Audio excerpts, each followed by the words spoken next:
जय श्री सीताराम। मित्रों, भक्तजन, बंधुओं, दयालु माताओं, सभी को मेरा प्रणाम। मार्कंडेय पुराण की ये कथा चल रही है।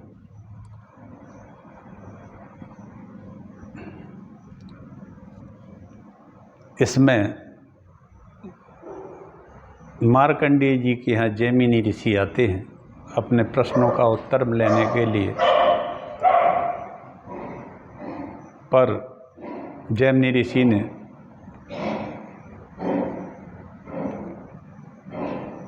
मार्कंडेय जी ने जैमिनी ऋषि को 4 पक्षियों के यहाँ भेज दिया जो विंध्य पर्वत में निवास करते थे। वो सक्रस मुनि के पुत्र थे। वहाँ उन्होंने कहा कि वो आपको सभी प्रश्नों के उत्तर दे सकेंगे। एक प्रश्न ये था कि भगवान निर्गुण निर्विकार होते हुए कैसे ये अद्भुत रूप को प्राप्त हुए, वो भी उन्होंने बता दिया। दूसरा, महारानी द्रौपदी के यहाँ 5 पति क्यों हुए, इसका भी उन्होंने विस्तार से वर्णन बता दिया कि वो 5 नहीं थे बल्कि एक इंद्र ही थे जो 5 रूपों में प्रकट हुए थे, और माता सची ही द्रौपदी थी जो अग्नि से प्रकट हुई थी, अयोनिजा थी। और इस तरह से वो 5 ना हो के पांडव कुल मिला के एक ही व्यक्ति थे, इंद्र, जो 5 भागों में विभक्त अपने को किए थे। अब अगला प्रश्न उनका फिर है जैमिनी ऋषि का कि द्रौपदी के जो 5 पुत्र थे जो महाबली और अतिरथी थे,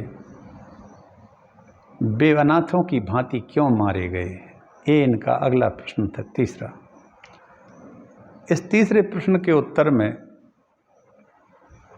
राजा हरिश्चंद्र का चरित्र आता है। पक्षी कहते हैं, बहुत पहले की बात है, जैमिनी जी त्रेता युग में हरिश्चंद्र नाम के एक प्रसिद्ध राजर्षि थे। राजा तो थे, राजर्षि थे, वो उनको राजर्षि कहते हैं। वे बड़े धर्मात्मा, भूमंडल के पालक, सुंदर कीर्ति से युक्त और सब प्रकार से श्रेष्ठ थे। एक बार वो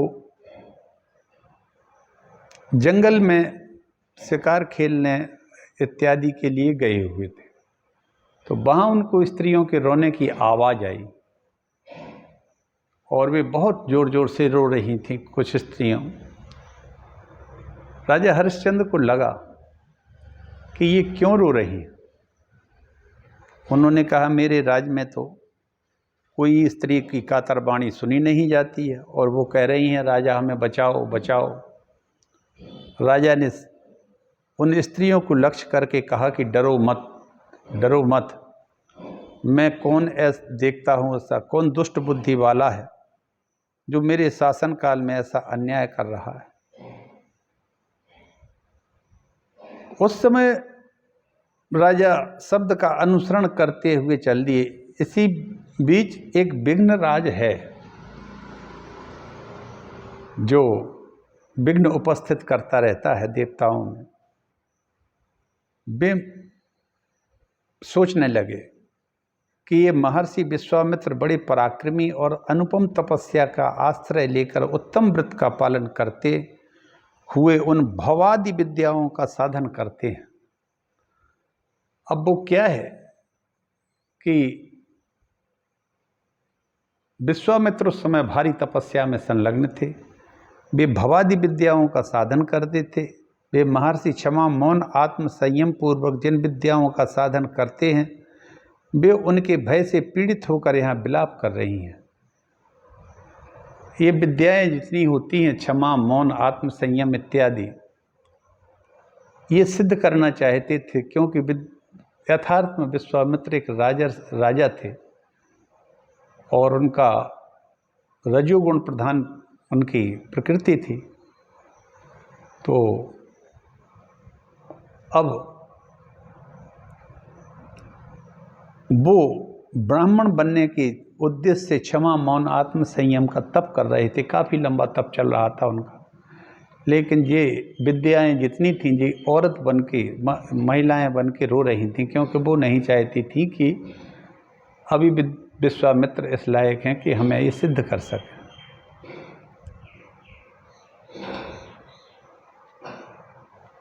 इस तरह से वो रो रही थी और राजा की यह बात राजा को अपने पास, राजा ने उन स्त्रियों के पास जाके पूछा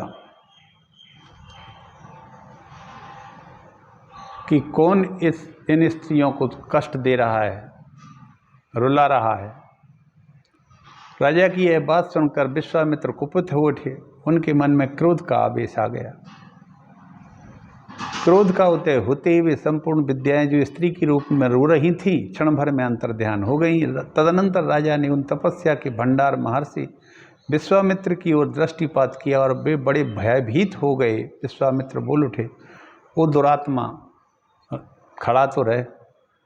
तब राजा ने विनयपूर्वक मुनि के चरणों में प्रणाम किया और कहा, भगवान, यह मेरा धर्म था, प्रभु इसे आप मेरा अपराध न माने। मुने, अपने धर्म की रक्षा में लगे हुए मुझ राजा पर आपको क्रोध नहीं करना चाहिए।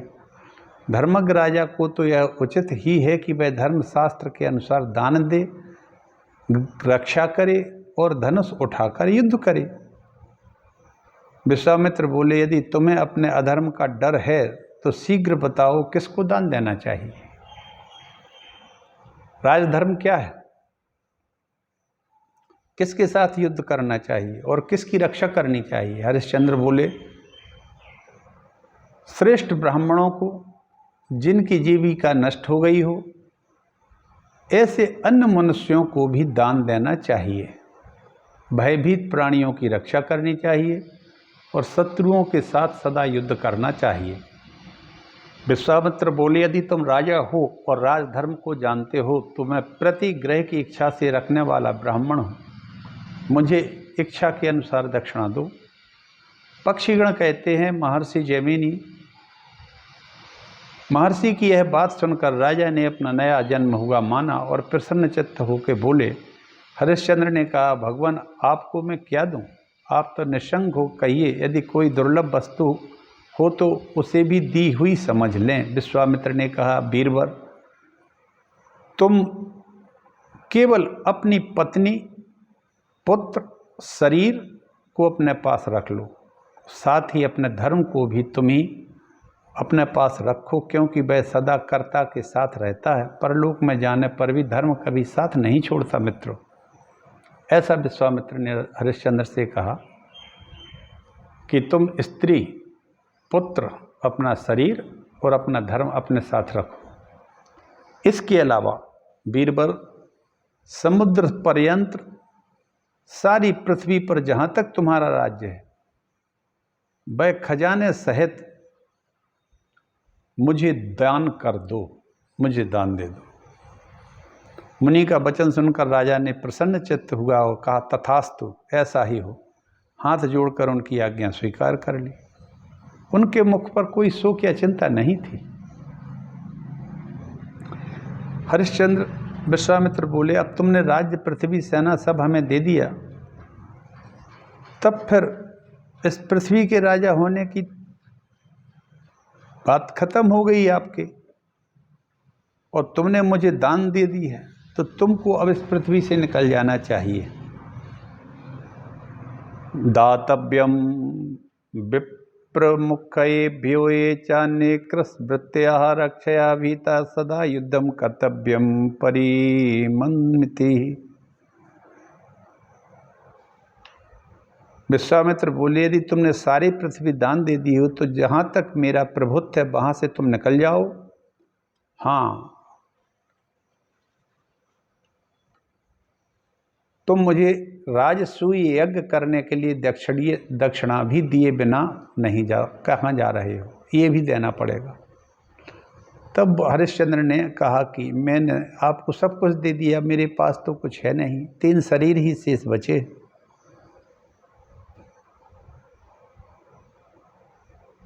राजन, राजसूय यज्ञ में ब्राह्मणों को जितने से संतोष हो उस यज्ञ की उतनी ही दक्षिणा देनी चाहिए। तुमने तो पहले ही प्रतिज्ञा की है, देने की घोषणा कर देने पर अवश्य देना चाहिए। आताताइयों से युद्ध करना चाहिए और आर्तजनों की रक्षा करनी चाहिए।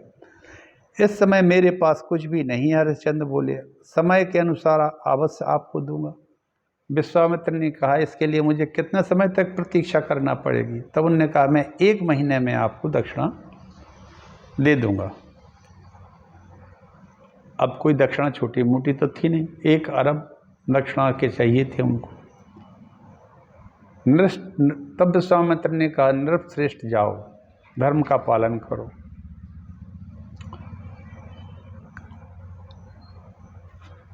इस तरह से राजा हरिश्चंद्र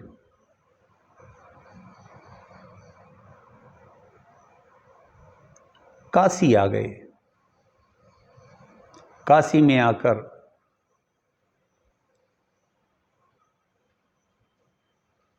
ठहर गए।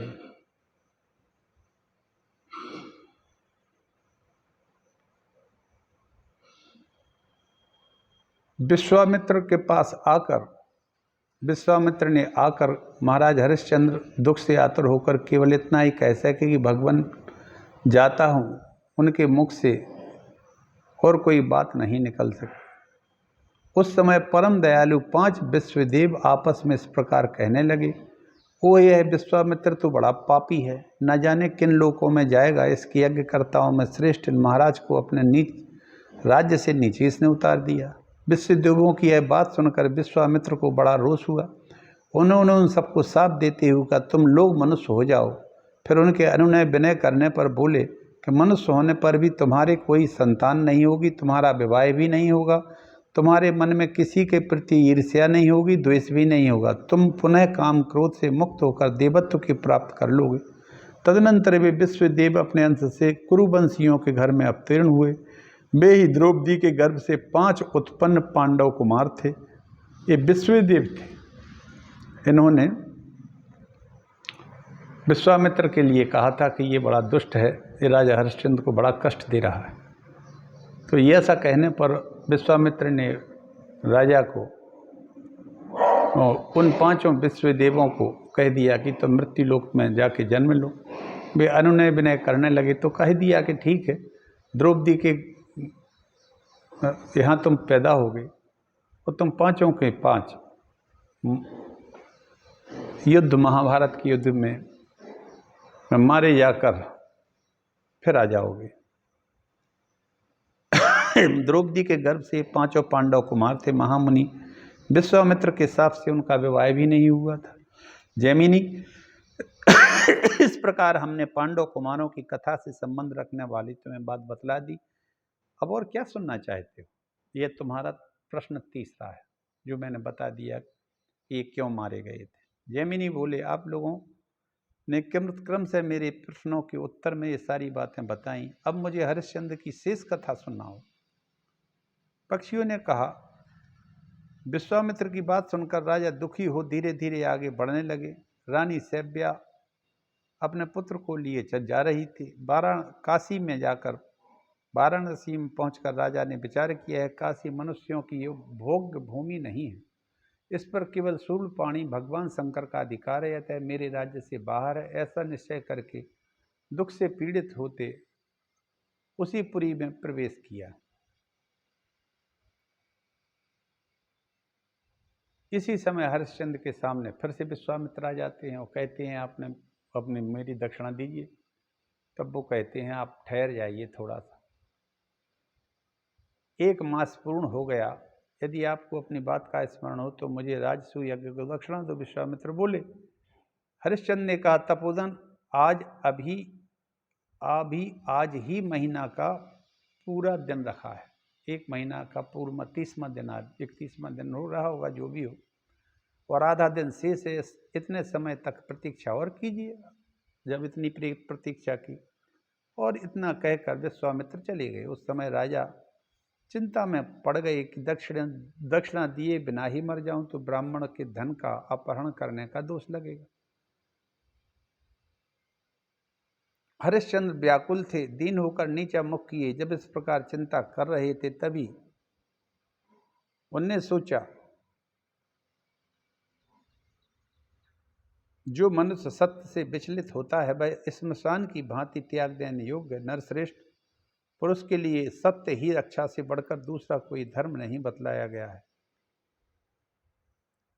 अग्निहोत्र, स्वाध्याय, दान, संपूर्ण काम निष्फल हो जाते हैं। धर्मशास्त्र में बुद्धिमान पुरुष ने सत्य की को ही संसार सागर से तारने के लिए सर्वोत्तम साधन बताया है। इसी प्रकार जिनका मन अपने बस में नहीं, ऐसे पुरुष को पतन के गर्त में गिराने के लिए असत्य को ही प्रधान कारण बताया गया है। कृति नाम के राजा 7 अश्वमेध और 1 राजसूय यज्ञ का अनुष्ठान करके भी एक ही बार असत्य बोलने के कारण स्वर्ग से गिर गए थे।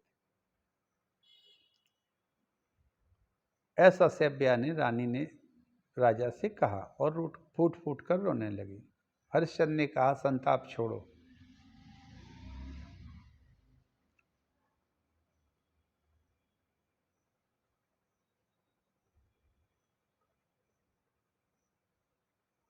इसी बीच महातपस्वी विश्वामित्र जी फिरा धमके। जल के छींटे उनने मारे और कहा, राजेंद्र उठो, यदि तुम्हारी दृष्टि धर्म से हो तो मुझे पूर्वोक्त दक्षिणा दे दो।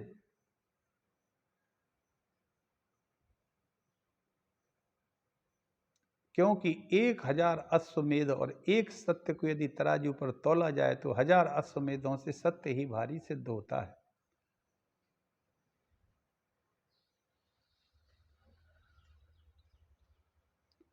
राजा ने कहा, वो नागरिको, तुम सब लोग मेरी बात सुनो। मेरा परिचय पूछ रहे हो तो लो सुन लो। मैं मनुष्य नहीं, अत्यंत क्रूर प्राणी हूं, क्योंकि अपनी प्राण प्यारी पत्नी को यहाँ बेचने के लिए आया हूं।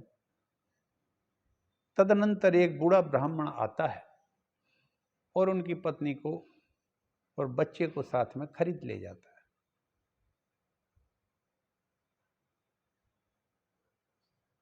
ब्राह्मण धन देकर चला गया और थोड़ी दूर जाके वो पेड़ों के आगे जाके अदृश्य हो गया।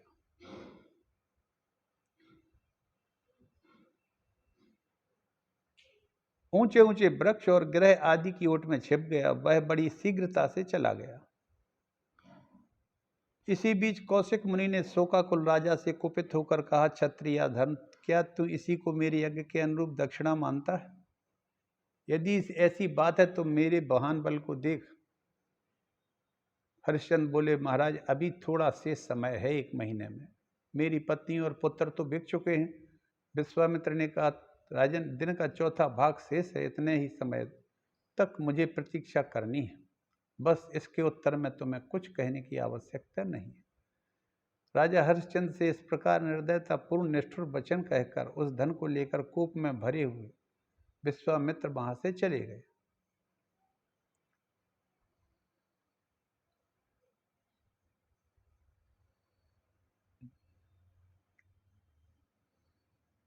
उसी समय धर्म चांडाल का रूप लेकर तुरंत वहां आए और चांडाल के शरीर से दुर्गंध निकल रही थी।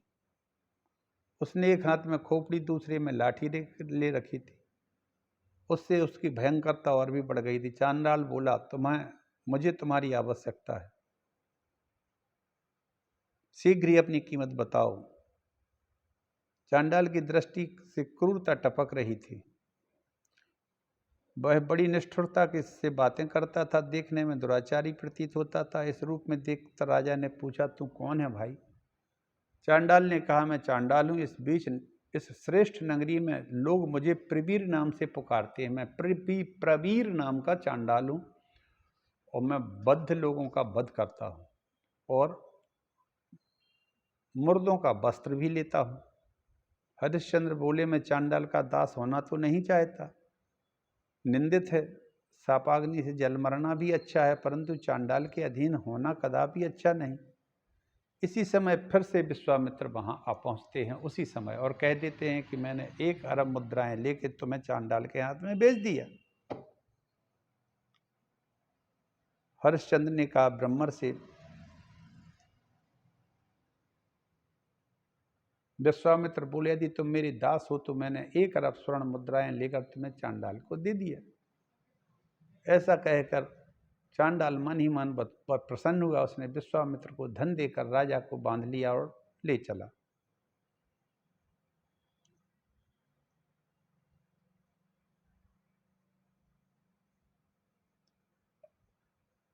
हाय पत्नी भगवान का स्मरण करते हुए राजा हरिश्चंद्र उसके साथ चले और सोचते गए कि मेरी पत्नी, बालक की क्या दशा पर, कि कैसे हम इनको छुड़ाएंगे, ऐसा वो ध्यान करती होगी। उसको क्या पता कि मैं चांडाल के यहाँ हूँ। राज्य का नाश, सौहार्दों का त्याग, पत्नी पुत्र का विक्रय, अंत में चांडालत्व की प्राप्ति, अहो एक के बाद एक दुख की कैसी परंपरा चली आ रही है। राजा हरिश्चंद्र सोचते हैं एक दुख हो तो ठीक, एक दुखों की एक परंपरा सी चल निकली है। राज्य का नाश हो गया है, सौहार्दों का त्याग हो गया है, पत्नी पुत्र का विक्रय हो गया है, मुझे भी चांडालत्व की प्राप्ति हो गई है। ऐसा एक के बाद एक भयानक दुख चले आ रहे हैं। वे इस प्रकार चांडाल के घर में रहते हुए प्रतिदिन अपने प्रिय पुत्र अनुकूल पत्नी का स्मरण किया करते थे।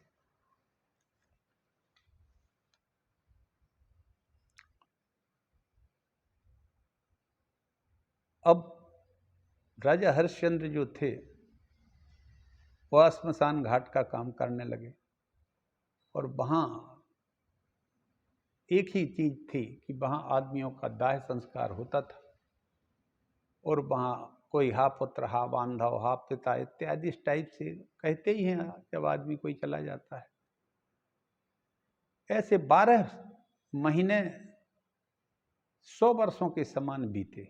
12 महीने 1 वर्ष हो गया इस तरह से उसके यहाँ नौकरी करते हुए, एक तरह से उसका दास बने चांडाल का। राजा ने एक दिन दुखी होकर देवताओं की शरण ली और कहा, हे महान धर्म, तुम्हें मेरा नमस्कार। धर्म को उन्होंने नमस्कार किया क्योंकि अभी वो धर्म पर ही स्थित थे। जो सच्चिदानंद स्वरूप संपूर्ण जगत की सृष्टि करने वाले विधाता परात्पर पर ब्रह्म शुद्ध पुराण पुरुष एवं अविनाशी हैं, उन भगवान विष्णु को मेरा नमस्कार है। आहा, भगवान विष्णु को प्रणाम किया राजा हरिश्चंद्र ने। विधाता परात्पर ब्रह्म शुद्ध पुराण पुरुष एवं अविनाशी, उन भगवान विष्णु को मेरा नमस्कार है। देवगुरु श्री बृहस्पति तुम्हें नमस्कार है।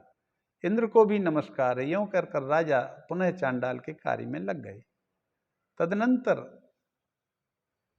महाराज हरिश्चंद्र की पत्नी शैब्या सांप के काटने से मरे हुए अपने बालक को गोद में उठाए विलाप करती हुई उसी समय स्मशान भूमि में आई।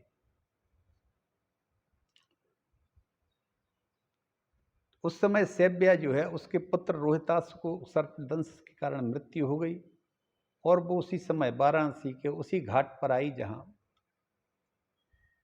हरिश्चंद्र चांडाल की दासत्व को प्राप्त होकर काम कर रहे थे और वहां आई और अत्यंत कांति उसकी मलिन पड़ गई थी। गोद में उठाए विलाप कर रही थी और कह रही थी कि पुत्र, हा पुत्र हे शिशु इत्यादि विलाप करती हुई थी। हरिश्चंद्र उसके पास गए। उन्हें आशा थी कि वह मुर्दे के शरीर का कफन मिलेगा। वे जोर जोर से रोती हुई अपनी पत्नी को पहचान ना सके। अधिक काल तक प्रवास में रहने के कारण वह बहुत संतप्त थी। ऐसा जान पड़ता था कि मानो उसका दूसरा जन्म हुआ हो। सेब्या ने भी पहले उनके मस्तक को मनोहर केसों से सुशोभित देखा, नेत्रों वाले काल को अपना ग्रास बनाया और वह मेरा लाडला भी इसी उम्र का हो गया, ऐसा सोचने लगे। इतने में ही रानी की ने विलाप करते हुए कहा, हे वत्स, किस पाप के कारण यह अत्यंत भयंकर दुख आ पड़ा है जिसका अंत ही नहीं होता। आप कहाँ हो? हे विधाता, तूने राज्य का नाश किया, सुरहदों का बिछोह कराया, स्त्री और पुत्र को भी बिकवा दिया। तूने राजर्षि हरिश्चंद्र की कौन सी दुर्दशा नहीं की।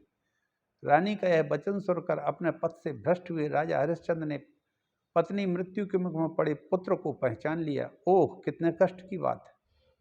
मूर्छित होकर धरती पर गिर पड़े, विलाप करने लगे। उस समय रानी इस प्रकार बोली, ये तो वही नरश्रेष्ठ हैं, किंतु वे महाराज इस समय इस मिसान में कैसे आप पहुंचे। अब शैब्या पुत्र शोक को भूलकर गिरे हुए पति को देखने लगी।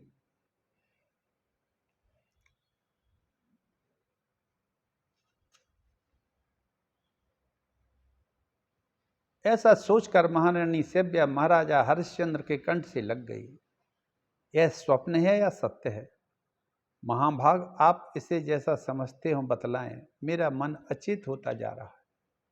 रानी की यह बात सुनकर महाराज हरिश्चंद्र ने गर्म सांस ली और गदगद वाणी से अपने चांडालत्व प्राप्त होने की सारी कथा कह सुनाई। अब पुत्र की बात सुनकर पृथ्वी पर गिर पड़े और जीवित रहकर क्लेश भोगना नहीं चाहता, परंतु मेरा अभाग्य तो देखो, मेरी आत्मा भी मेरे अधीन नहीं है। तुम मेरे अपराधों को क्षमा करना, मैं आज्ञा देता हूँ, तुम ब्राह्मण के घर चली जाओ। सुबह मैं राजपत्नी हूँ, इस अभिमान में आकर कभी उस ब्राह्मण का अपमान न करना। सब प्रकार से यत्न करके उसे संतुष्ट रखना, क्योंकि स्वामी देवता के समान होता है। रानी बोली, मैं चिता की जलती आग में प्रवेश करूंगी। ऐसा सुनकर राजा ने कहे, तो पतिव्रत से जैसी तुम्हारी इच्छा हो। उन्होंने पत्नी पुत्र को रखा चिता पर और अपनी पत्नी के साथ हाथ जोड़कर सबके ईश्वर परमात्मा श्री नारायण का ध्यान किया राजा हरिश्चंद्र ने। और क्या कहा, हे नारायण, हरि का स्मरण किया और जो हृदय रूपी गुफा में विराजमान है तथा जिनका वासुदेव सुरेश्वर नामों से चिंतन किया जाता है, जिनका वासुदेव सुरेश्वर आदि अंत से रहित हैं, ब्रह्म हैं, कृष्ण हैं, पीताम्बर एवं शुभ आदि कारण नामों से चिंतन किया जाता है, उनके इस प्रकार भगवत स्मरण करने पर इंद्र आदि संपूर्ण देवता धर्म को अगुआ बनाकर तुरंत वहां आए और इस प्रकार बोले, राजन, हमारी बात सुनो। तुम्हारे स्मरण करने पर संपूर्ण देवता यहाँ उपस्थित हो गए। ये साक्षात ब्रह्मा जी हैं, ये स्वयं भगवान धर्म हैं, इनके सिवा साध्यगण हैं, विश्वदेवगण हैं, मरुदगण हैं, लोकपाल हैं, अपने वाहनों सहित यहाँ पधारे हैं। नाग, सिद्ध, गंधर्व, रुद्र, अश्वनी कुमार और भी बहुत से देवता यहाँ उपस्थित हो गए हैं। साथ ही बाबा विश्वामित्र भी हैं। तत्पश्चात धर्म ने कहा, राजन, प्राण त्यागने का साहस न करो, मैं साक्षात धर्म तुम्हारे पास आया हूँ। तुमने अपने क्षमा, इंद्रिय संयम और सत्य आदि गुणों से मुझे संतुष्ट कर दिया है। इंद्र बोले, महाभाग हरिश्चंद्र, मैं इंद्र तुम्हारे पास आया हूँ। तुमने सनातन लोगों पर अधिकार कर लिया है। राजन, पत्नी पुत्र के साथ लेकर स्वर्ग को लोक को चलो। तुमने शुभ कर्मों से जिसे प्राप्त किया है, दूसरे मनुष्यों के लिए अत्यंत दुर्लभ है। इसके बाद इंद्र ने चिता के ऊपर आकाश से अमृत की वृष्टि करके अकाल मृत्यु का निवारण करने वाली है वर्षा कर दी। इससे रोहितास चिता से जीवित हो उठा। उसका शरीर सुकुमार और स्वस्थ था। इंद्र ने पुनः उससे कहा, अपने कर्मों के फल भोगने के लिए दिव्य लोकों को चलो।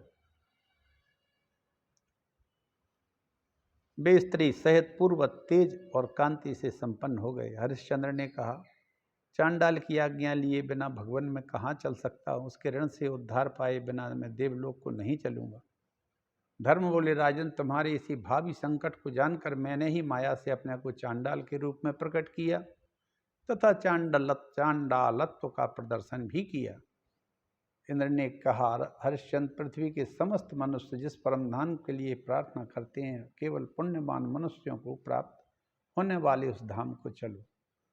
हरिश्चंद्र ने देवराज इंद्र से कहा, आपको नमस्कार है, मेरा यह वचन सुनिए। यदि आप मुझ पर प्रसन्न हो, अयोध्या के सब मनुष्य मेरे विरह शोक में मग्न हैं। आज उन्हें छोड़कर मैं दिव्य लोक कैसे जाऊंगा।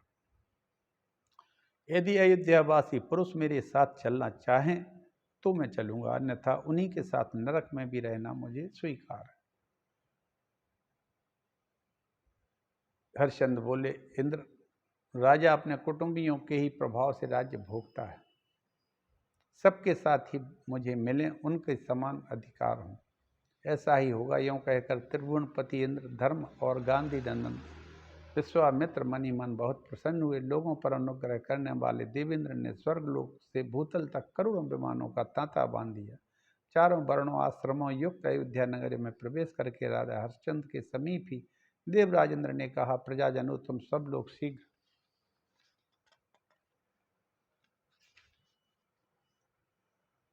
आओ और धर्म के प्रसाद से तुम लोग सब लोगों को अत्यंत दुर्लभ स्वर्गलोक की प्राप्ति हुई। इस तरह से विमानों के सहित अनुपम ऐश्वर्य पाकर महाराज हरिश्चंद्र बहुत प्रसन्न हुए और स्वर्ग में नगर में आकार वाले सुंदर विमान से परकोटों से सुशोभित था महाराज हरिश्चंद्र विराजमान हुए। उनकी यह समृद्धि देखकर सब शास्त्रों का तत्व जानने वाले देवाचार्य महाभाग शुक्राचार्य ने इस प्रकार कहा, अहो, क्षमा का कैसा महात्मा है, दान का कितना महान फल है, जिससे हरिश्चंद्र अमरावतीपुरी में आए और इंद्रपद को ही प्राप्त हो गए। पक्षीगण कहते हैं, जैमिनी, राजा हरिश्चंद्र का यह सारा चरित्र मैंने आपसे वर्णन किया। दुख में पड़ा हुआ है जो मनुष्य इसका श्रवण करता है वह महान सुख पाता है। इसके श्रवण से पुत्रार्थी को पुत्र मिल जाता है, सुखार्थी को सुख मिलता है, स्त्री की इच्छा रखने वाले को स्त्री, राज्य की मनोकामना वाले को राज्य प्राप्ति होती है, इसकी संग्राम में विजय होती है और वह कभी नरक में नहीं पड़ता। इस तरह ही राजा हरिश्चंद्र की कथा में उन 5 द्रौपदी पुत्रों की कथा आती है। वो विश्वदेव थे जिन्होंने विश्वामित्र को कुछ कटु वचन कहे थे, क्योंकि विश्वामित्र राजा हरिश्चंद्र को परेशान सा कर रहे थे, ऐसा उन्हें लगा, जबकि वो परेशान नहीं थे कर रहे थे, वो उनकी परीक्षा ही ले रहे थे। और इस तरह से उन्हें पक्षीगण उन्हें विश्वामित्र ने श्राप दे दिया कि जाओ तुम मनुष्य लोक में अवतार लो। फिर उनके विनय करने पर कहा कि तुम 5 पांडव के 5 पुत्र हो गए और तुम्हें उसके बाद युद्ध के बाद तुम लोग स्वर्ग आ जाना।